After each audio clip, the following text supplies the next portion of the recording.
की बात करते हैं कि कुंभ में इतनी अव्यवस्थाएं थी, उसके बावजूद सरकार क्यों छुपाना चाह रही है? आखिर क्या है, कुछ राज? आप देखिए, कुंभ को राजनीतिक रूप से भराने के काफ़ी प्रयास किए, बड़े बड़े विज्ञापन छापे उत्तर प्रदेश सरकार से लेकर केंद्र सरकार तक। और ये राजनीतिक लाभ कमाने की जब मानसिकता रहती है तो जनता की तरफ ध्यान नहीं रहता जी। और वही हालत हुई है। कुंभ में जो व्यवस्था जिस तरह की होनी चाहिए थी जी, जबकि मालूम था कि इस बार कुंभ में बहुत बड़ी संख्या आने वाली है, उसके बावजूद उस संख्या के मुताबिक व्यवस्थाएं नहीं जी। आप देखेंगे कि महिलाओं से लेके पुरुष बच्चे भी वो कितना दुखी और परेशान हुए थे। और जब भगदड़ मची तो पुलिस का कोई सहयोग नहीं जी पुलिस यानी व्यवस्था भी नहीं और पुलिस की व्यवस्था भी नहीं जी। पुलिस प्रशासन को जिस संवेदनशीलता से पेश आना चाहिए वो संवेदनशीलता आप लोगों ने कई जगह देखा होगा जी, जी। जो मीडिया ने दिया है, किस तरह से घसीट कर ले जाया जा रहा है। यानी बेरहमी से मृत्यु के बाद तो सम्मान किया जाता है और वहाँ भगदड़ के जिम्मेदार वो हैं। फिर मृत्यु हुई है तो उस मृत्यु के बाद में जो सम्मानजनक तरीके से लेना चाहिए था वो अपमानजनक तरीके से किया गया। संवेदनशीलता की पराकाष्ठा एक तरह से हुई है। तो ये स्थिति होना यह हम पर सब पर कलंक की बात है। सरकार इस तरह की भूमिका सरकार की हो सकती है, ये कलंक की बात है। आप किसानों के हमेशा से हितैषी रहे हैं, अब किसानों का मुद्दा फिर बड़ी जोर शोर से उठाया जा रहा है। तो क्या पिछली बार जो किसानों की मांगों को क्या पूरी तरीके से माना नहीं गया था और फिर बंद क्यों कर दिया गया था? 13 महीना किसान पूरे अहिंसक तरीके से बैठे रहे जी और 750 किसान मारे गए सत्याग्रह में। उसके बावजूद उसके बाद सरकार रुकी और बातचीत हुई। बातचीत के जो मुद्दे थे आज तक उनका क्रियान्वयन नहीं है। एमएसपी की जो बात है, एमएसपी कोई ऐसा कठिन मामला नहीं है, उसको लागू किया जा सकता है, लेकिन सरकार किसानों के हित में नहीं, बड़े व्यापारियों के स्टॉक करने वालों के स्टॉकिस्ट के पक्ष में है, इसलिए नहीं करती। अन्यथा तो एक कानून बनाने की बात है राष्ट्रीय स्तर पर कि इससे नीचे जो एमएसपी लागू की जाती है सरकार केंद्र सरकारी एमएसपी की घोषणा करती है, वो ये भी कर दे कि इस कीमत से नीचे कोई नहीं खरीदेगा किसान से, और किसी ने खरीदा इस कीमत से नीचे तो उसके लिए दंड कर दे। आप देखिए कभी किसान यही तो कहता है कि हमको एमएसपी तो मिल जाए, लाभकारी मूल्य नहीं मिल रहा। लाभकारी मूल्य तो दूर की बात है। हमारी केंद्र सरकार के सबसे बड़े महान आदमी ने ये घोषणा की कि 2022 में किसानों की दुगनी आय हो जाएगी जी। आज सबको भुला दिया गया। दुगनी आय क्या, जितनी आय होनी चाहिए वही नहीं हुई, दुगनी आय की तो बात छोड़ी। तो किसानों को कब तक ये इस तरह से बनाते रहेंगे? यानी किसान अभी तक उस जमाने में गांधी ने किसान को भारत की आत्मा कहा, गाँव को आत्मा कहा, उस तरफ कोई ध्यान नहीं, यानी कोई उस तरह की योजना नहीं। अभी बजट जारी हुआ है तो गांधी ने तो कहा कि ऐसा बजट बनना चाहिए जिसमें अंतिम व्यक्ति केंद्र में रहे, यानी उसको ध्यान में रखकर बजट बने। आज यहाँ केंद्र में रखा जा रहा है पैसे, बड़े पैसे। और ये जो तरीका है तो बजट में भी उन जगहों के लिए ज़्यादा सुविधा दी है जहाँ चुनाव चल रहे हैं, तो चुनावी बजट भी तो कह सकते हैं ना। चुनावी बजट भी है और हम तो कहें कि आप देखिए निरंतर बजट का तो सत्यानाश दूसरे ढंग से हो रहा है। कॉर्पोरेट्स का एक साल में ही 15 लाख रुपए ऋण माफ कर दिया। 15 लाख करोड़ 15 लाख करोड़ करोड़ शब्द निकलना, 15 लाख करोड़ माफ कर दिया। अच्छा, क्या हो रहा है ये? यानी जनता की कमाई और उनको लुटाई। जी जी जी, कॉर्पोरेट्स को लुटा रहे, बिल्कुल बिल्कुल, और वो लाभ कमा रहे। तो ये जो तरीका है सरकारों का वो आम जन विरोधी है एक तरह से। जो आम आदमी है, गरीब आदमी है, पिछड़ा है, दलित है, अल्पसंख्यक है, उनको क्या मिल रहा है? बिल्कुल, नौजवान है, रोजगार का कहीं कोई किसी को नहीं। 2014 में कहा 2 करोड़ युवकों को हर साल रोजगार देंगे, तो आज तक बात नहीं। विदेशों में काला धन जमा है, उसको 100 दिन में ले आएंगे, वो आज तक आया। यानी लोग और फिर भुलाने के लिए फिर हिंदू मुसलमान शुरू हो जाता है जी। ये जो तरीके हैं ये सही तरीके नहीं है, ये जनपक्षीय तरीके नहीं है, जन विरोधी कह सकते हैं। एक सवाल और है, जो अमेरिका से अभी लोगों को भगाया जा रहा है, उसमें एक अमानवीय तरीके से वीडियो जो है जारी की है अमेरिका ने, उसके अधिकारी ने, इस पर कुछ कहेंगे क्या? ये तो अमेरिका ने जिस हल्का क्या, अगर हत्या शब्द कहा जाए, ऐसा तरीका अमानवीय तरीका शायद कहीं नहीं किसी ने नहीं अपनाया। कितना अमानवीय, संवेदनहीनता भी शर्मा जाती है। यानी इस तरह का तरीका उन्होंने अपनाया और हमारे केंद्र में बैठे हुए शहंशाह लोग एक शब्द नहीं बोले। जी, जबकि उनसे तो बहुत घनिष्ठता थी। बेइज्जती है एक तरह से, देश की बेइज्जती। जी, अपमान है देश का। जी, चाहे अवैध तरीके से गए, कैसे तरीके से गए, तो वैध तरीका अपनाया जा सकता है। ये वैध तरीका अपनाया, उनको चलिए पकड़ लेते हैं, पकड़ कर कहते हैं जाइए आप अपने देश जाइए, बिल्कुल जहाँ से आए। एक तरीका हो सकता है जी, लेकिन पूरा अमानवीय तरीके से तरीका अपनाया। सवाई जी, एक सवाल और मैं आपसे करना चाहूँगा, लास्ट सवाल है। अभी जो एग्जिट पोल दिल्ली के चुनाव की घोषणाएं दिखा रहा है, बता रहा है, एग्जिट पोल दिखा रहा है, क्या इस पर कुछ कहना चाहेंगे आप? कहा जा सकता है जनता का मानस इस तरह से पिछले 10-11 साल में बना दिया गया है, भावनात्मक। तो भावनात्मक मानस में दिल्ली में अभी जो आमने सामने दो ही दल हैं। जी, और वो दोनों ही एक से ही हथियार अपनाते हैं। जी, दोनों एक से हथियार अपनाते हैं, जिसकी थोड़ी छवि खराब हो गई है जी। उसके बजाय दूसरे जो उसी तरह का हथियार अपनाए वो उसको वोट दे देंगे। एग्जिट पोल ने घोषणा कर दी कि बीजेपी ने 43 सीटें जीत ली हैं और 26 सीटें जो है। एग्जिट पोल का तो कुछ कहा नहीं जा सकता। एग्जिट पोल ने तो कर्नाटक में काफ़ी घोषणाएं की थी जी, लेकिन उसके विपरीत परिणाम आया। जी, कर्नाटक के चुनाव के समय का याद होगा आपको जी। एग्जिट पोल ने किसी ने जो परिस्थिति बाद में बनी वो किसी ने नहीं कही थी और वो आ गई, वो हो गई।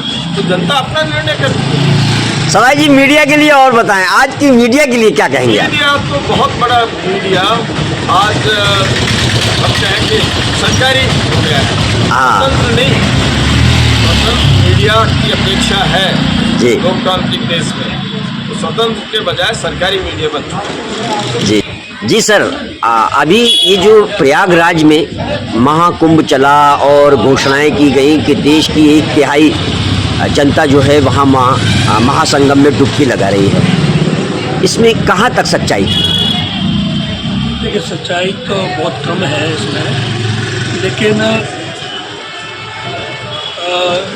ये मान सकते हैं कि संख्या बहुत काफ़ी थी जी, लोगों की आस्था थी जी, और वहाँ पर गए, लेकिन जिस तरह का इंतजाम वहाँ होना चाहिए था जी, वो इंतजाम नहीं था जी।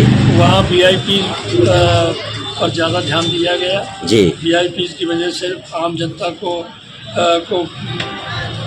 बेहाल छोड़ दिया गया जी। उनके लिए ठहरने के लिए, उनके लिए चलने के लिए रास्ते नहीं थे जी।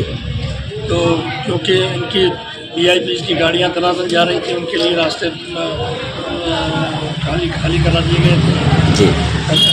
और स्नान भी जो है ना उनके लिए अलग व्यवस्था की VIP लोगों के लिए जी। तो इस वजह से अव्यवस्था हुई, आम जनता पर ज़्यादा ध्यान नहीं था। जी।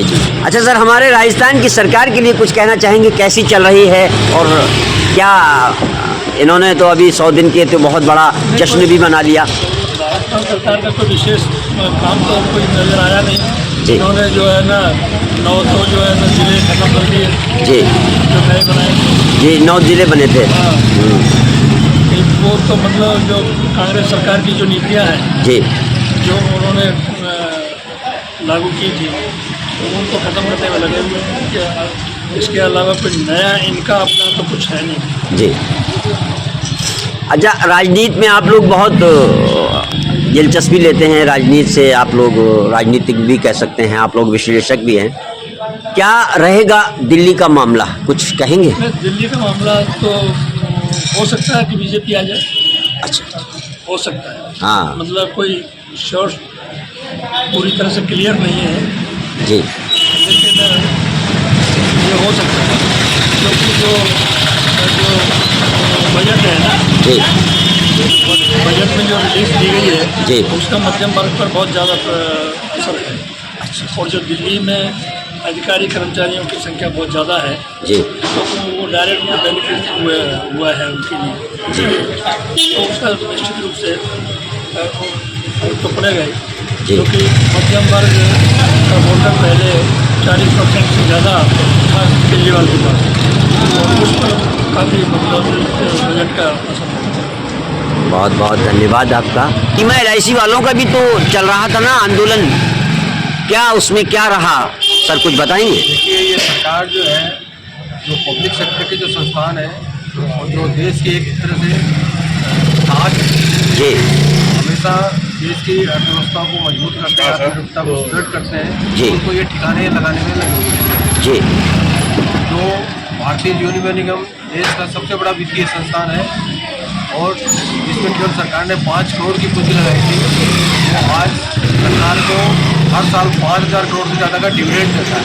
जी लेकिन ये सरकार उसको ताकतवर न करके निजी क्षेत्र के जो संस्थान है उनको ताकतवर करना चाहती है, और स्वदेशी के नाम पे उसने अभी विदेशी कंपनियों को 100% निवेश की छूट दे दी है। अच्छा इसी बजट में उसने इंश्योरेंस में FDI, जिसको कहते हैं विदेशी प्रत्यक्ष निवेश, जी उसको 100% अलाउ कर दिया। तो कोई विदेश की बीमा कंपनी आकर के बिना स्वदेशी कंपनी के भी अपना व्यापार स्वतंत्र रूप से कर सकती है, कर लिया है। अच्छा संसद में 1956 में विधेयक ला करके कानून बना करके इसका राष्ट्रीयकरण किया गया। अच्छा अब ये आज की जो सरकार है उसका न केवल राष्ट्रीयकरण खत्म कर रही है, बल्कि विदेशी को भी पूरी 100% यहाँ पे परमिशन दे रही है। अच्छा अच्छा अच्छा जिससे जनता का धन जो सुरक्षा था जी। वो खत्म हो रही है। पहले पब्लिक सेक्टर में जनता का धन जनता के लिए, जनता के द्वारा ही उपयोग हो रहा था। जी भाई LIC में जो पैसा आता वो निवेश होकर के देश के निर्माण में वापस चला जाता था। जी चाहे आपकी सड़कें बन रही हों, चाहे आपके इंजीनियरिंग के बड़े बड़े बांध बन रहे हों, चाहे आपके इंफ्रास्ट्रक्चर में दूसरे आप जो है जल संसाधन के हों, चाहे कहीं भी जो योजना है जी। उसका LIC ने जो पैसा कलेक्शन किया उसके 75% सरकार के पास ही जो है निवेश में चला जाता है। जी इंफ्रास्ट्रक्चर में जनता का धन जनता के लिए आया और वापस आपकी सुरक्षा भी है। जी यहाँ पे जो प्राइवेट कंपनियां जा रही है, चाहे वो देश हो या विदेशी हो, जी वो आपका पैसा संग्रहित करेंगे नहीं, आपके उद्योग धंधा पर फोकस करेंगे। अच्छा उनके जो दूसरे उद्योग धंधे हैं उसमें पैसा वो लगाएंगे। जी सरकार से लेने का या बैंक से लेने का वो झंझट उनका खत्म। जी उनको प्रमोट करने के लिए ये सब किया जा रहा है। अच्छा आपके हित उसमें जो है नजर नहीं आते।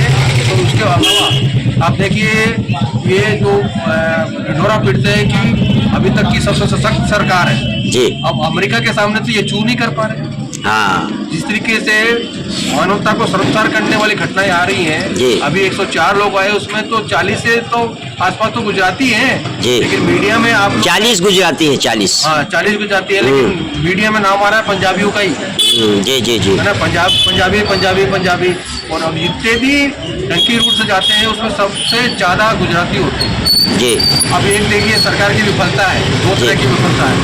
गुजरात से लोग जाएं या पंजाब से जाएं, वो देश से टंकी रूट से क्यों जा रहे हैं? बिल्कुल, क्योंकि बिल्कुल। उनको यहाँ रोजगार नहीं मिल रहा। हाँ उनको रोजगार नहीं मिलने के कारण वो लोग यहाँ से देश से फ्लाइट कर रहे हैं और रिस्क लेके फ्लाइट कर रहे हैं, किसी को दाम पे लगा के फ्लाइट कर रहे हैं। जी और वहाँ उनके साथ जो व्यवहार हो रहा है उसमें भी वो बचा नहीं पा रहे हैं। सही सरकार ने यहाँ गए, यहाँ उनकी रक्षा, हितों की रक्षा नहीं करी, और वहाँ से जब वापस आ रहे हैं तो उनकी मानवता को भी बचाने का उन्होंने काम नहीं किया। उनको अपराधी बना करके जो है लाया जा रहा है। तो आप समझ सकते हैं कि ये सरकार चौतरफा रूप से विफल है।